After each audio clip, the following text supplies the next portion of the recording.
teman-teman semua, perkenalkan aku Diana Bila Putri dari Ekonomi Pembangunan Universitas Airlangga Angkatan 2021. Nah, di sini aku mau nemenin kalian nih tentang e-sense kali ini. Nah, sebenarnya aku mau kasih tahu ke kalian juga sih, kayak sebenarnya apa sih e-sense itu? Nah, dari serangkaian acara e-sense, salah satunya itu ada e-vlog atau yang disebut dengan e-sense vlog.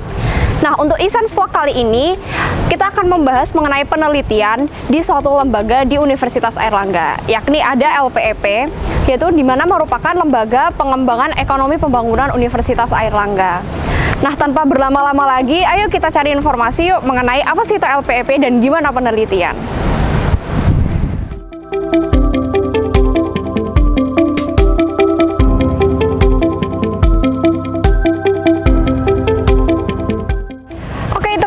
Jadi tadi kan udah sempet aku mention nih mengenai LPEP. Apa sih sebenarnya LPEP itu? Nah, mari kita bahas secara singkat ya. Jadi LPEP merupakan kepanjangan dari Lembaga Pengembangan Ekonomi Pembangunan Universitas Airlangga yang di bawah naungan Fakultas Ekonomi dan Bisnis Universitas Airlangga. Jadi untuk topik e-sense kita kali ini yakni mengenai penelitian di LPEP Unair. Oke teman-teman, jadi pasti pada kepo nih sebenarnya kayak apa sih penelitian di LPEP sendiri.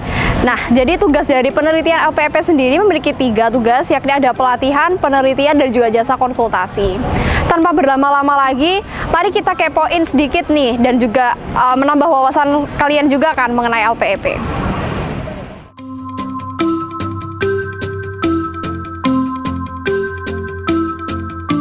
Kalau menurut saya yang namanya penelitian itu adalah merupakan pembaharuan dari penelitian yang sudah dilakukan sebelumnya. Kita ingat bahwa ilmu itu adalah semakin lama semakin berkembang. Jadi kalau misalnya kita meneliti pada saat ini, itu adalah memperbaiki atau kebaharuan ilmu dari yang kemarin. Begitu ya. Kalau ditanya pengertian penelitian pasti sangat banyak ya versinya, namun kata kuncinya adalah teliti. Maka kita harus teliti terhadap sesuatu kan seperti itu. Nah, orientasinya biasanya digunakan ketelitian itu untuk apa? Meninjau fenomena, untuk mengasumsikan sesuatu, untuk melihat sesuatu lebih dalam. Itu kan perlu ketelitian. Maka sebenarnya kita teliti terhadap sesuatu. Nah, metodenya nanti itu harus ditulis, itu kemudian harus dipublikasikan, itu kemudian harus dilihat secara lebih komprehensif dalam media massa atau seperti apa. Ya itu proses di akhirnya ya, bagaimana itu bisa terdelivery ke masyarakat.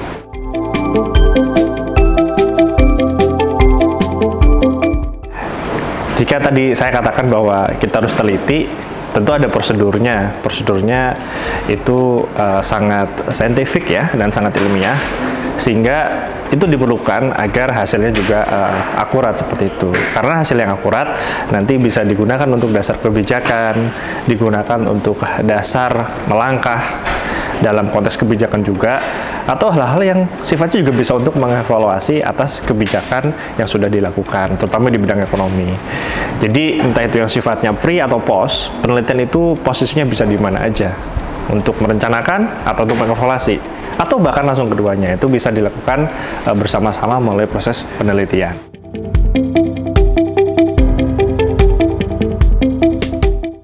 Itu kalau misalnya dari dosennya melakukan perancangan itu mulai awal ya, misalnya ada pengumuman dari lembaga penelitian, misalnya dari Dikti ya, kemudian kita mengajukan, dari sana kita melakukan perancangan mulai awal. Tetapi perancangan itu kan bukan serta-merta dari kita sendiri, tetapi kita sudah mengetahui dari riset terdahulu. Kemudian kita mencari apa sih kebaruannya. Nah, kemudian kita masukkan di sana dengan menggunakan ilmu yang kita miliki. Biasanya kalau dari ilmu ekonomi kan identik dengan beberapa model, dengan beberapa macam alat analisa lah. Itu yang kita tonjolkan di situ. Sehingga kalau misalnya mahasiswa ilmu ekonomi, jadi dengan menggunakan alat-alat itu bukan merupakan suatu yang wow, karena itu wajib ya. Nah itulah apa namanya yang kita tonjolkan di sana. Kalau topik-topik dari beberapa macam konsentrasi itu memang ada beberapa macam yang diutamakan atau yang diunggulkan dari beberapa macam pengumuman dari riset yang dilakukan oleh beberapa lembaga, begitu.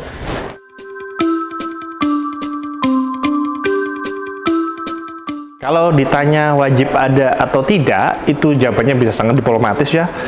Ya karena waktunya terbatas, karena anggarannya terbatas, terus udahlah kita gunakan intuisi misalnya seperti itu. Ya itu juga tidak salah karena memang force major tentu bisa dilakukan. Tapi idealnya karena itu menyangkut kepentingan orang banyak, maka langkah yang dilakukan, keputusan yang diambil kan harus tepat dan akurat. Mungkin ya kita bisa melihat bahwa tidak semua penelitian itu bisa tepat dan akurat, tapi setidaknya kita sudah melakukan dengan prosedur yang benar gitu. Semua penelitian itu tidak ada yang 100% itu benar yang saya pahami, tapi paling tidak dilakukan dengan prosedur yang benar. Kalau prosedurnya benar kan bisa lebih akurat, bisa lebih berpijak pada sesuatu yang berdasar. Maka posisi penelitian itu di konteks ya, karena kebijakan biasanya menjadi salah satu dasar.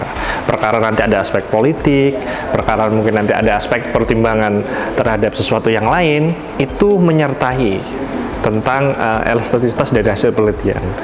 Nah, itulah kenapa kadang di penelitian banyak asumsi yang harus dihilangkan dulu. Kalau di ekonomi ceteris paribus ya. Jadi kita fokus, yang lain dianggap tidak terjadi dulu. Nah, itu menarik nanti untuk belajar lebih lanjut di ekonomi ya.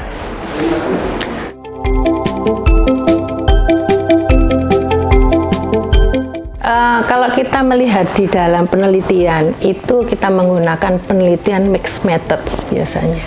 Kalau di ilmu ekonomi, pasti kita yang kuantitatif terlebih dahulu. Anda pasti sudah tahu. Dan metode dan alat apa yang kita butuhkan, pasti mengetahui beberapa variabel yang ada. Nah, itu ya. Kemudian misalnya kita menggunakan data primer dengan kuesioner yang sudah disiapkan terlebih dahulu, otomatis kuesionernya harus mengikuti dari penelitian yang sebelumnya. Nah, itu dari data primer didapatkan, kemudian kita melakukan alat apa yang digunakan. Kemudian kan kita pasti dapat angka-angka ya, angkanya berapa, kemudian kita bisa melakukan deskripsinya. Setelah kuantitatif, baru kita deskripsikan. Menjadi kualitatif. Menjadi kualitatif. Di dalam deskripsi kualitatif, kalau misalnya kita ini dari data primer, pasti kita bisa melakukan suatu in-depth interview. Nah, in-depth interview atau FGD atau in-depth interview itu bisa dilakukan. Jadi hasil tadi bisa kita jelaskan secara mendetail begitu. Ya.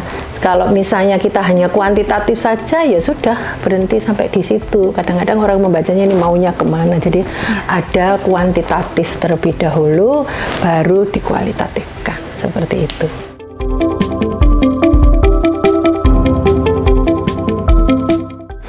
Nah, LPP sendiri yang saya pahami programnya cukup banyak, kemitraan dalam bentuk penelitian, mungkin juga dalam bentuk survei. Salah satu yang cukup eksis dilakukan bahkan setiap hari itu ada, namanya survei PIHPS Bank Indonesia. Itu semacam pemantauan harga pangan strategis ya, teman-teman juga bisa saksikan. Jadi survei terus tuh setiap hari di pasar, ada juga yang sifatnya untuk produsen, pedagang besar dan yang lain. Itu yang terlihat ya, setiap hari ada aktivitasnya. Tetapi juga ada proyek-proyek yang saya pernah dengar LPP bekerja sama dengan swasta seperti Pelindo, kemudian berbagai perusahaan yang lain, dan juga menangani berbagai proyek tentang kepada pemerintah ya, itu di level daerah, di level provinsi sampai level nasional. Ya, terlepas dari itu semua, sebenarnya itu adalah basis bagaimana penelitian-penelitian ekonomi yang sifatnya teoritis dan terapan itu dilakukan di laboratorium tersebut.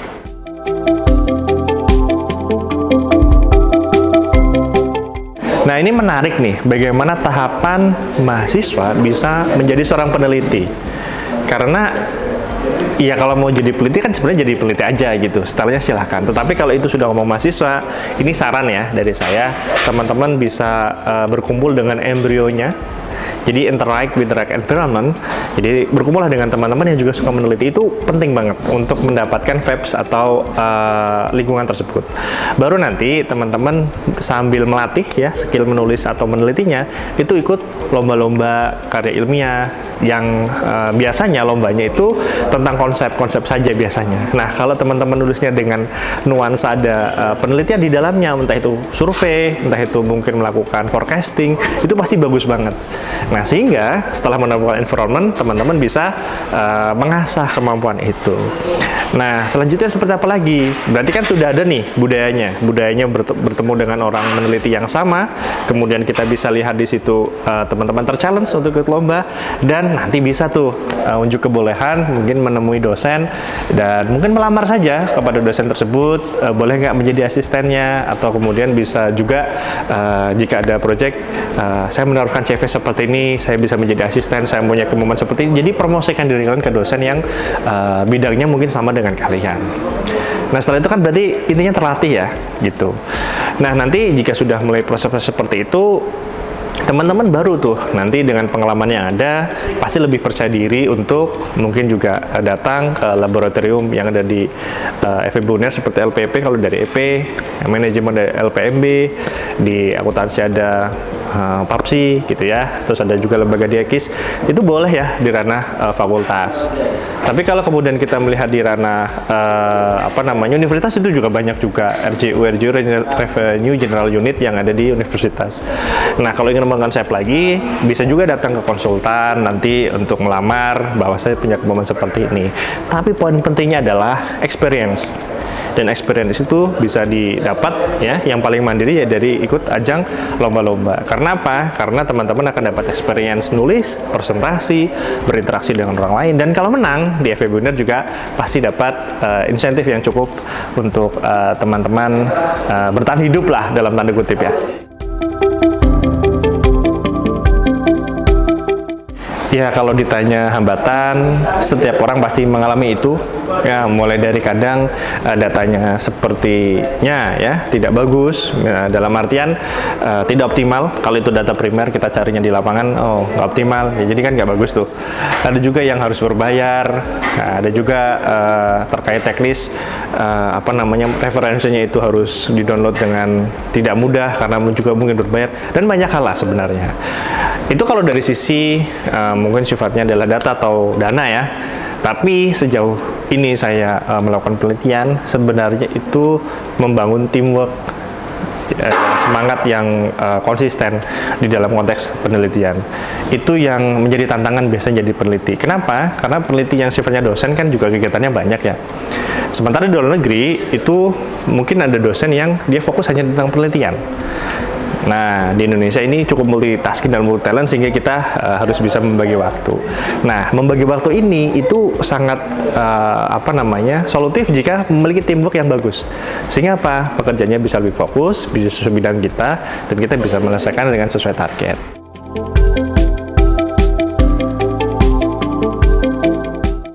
Saya menghimbau banyak membaca jurnal penelitian terdahulu. Nah, itu ya pasti akan yang dicari adalah jurnal yang terindeks ya, karena sekarang itu sudah ada indeksnya. Kemudian dicari isu terkininya. Nah, itu saja sih dari saya, dan menguasai beberapa macam materi itu aja.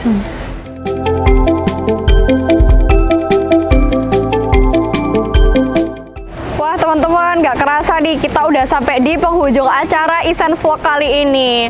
Gimana nih teman-teman? Pasti seru banget, exciting kan? Nah, tentunya dong ya. Oke, jadi di sini, oh ya guys, sama aku mau mengingatkan nih, jangan lupa untuk berpartisipasi dalam event Ekasian X Essence dan juga Seminar Ekonomi Nasional. Nah, baik, saya di sini selaku MC pamit undur diri.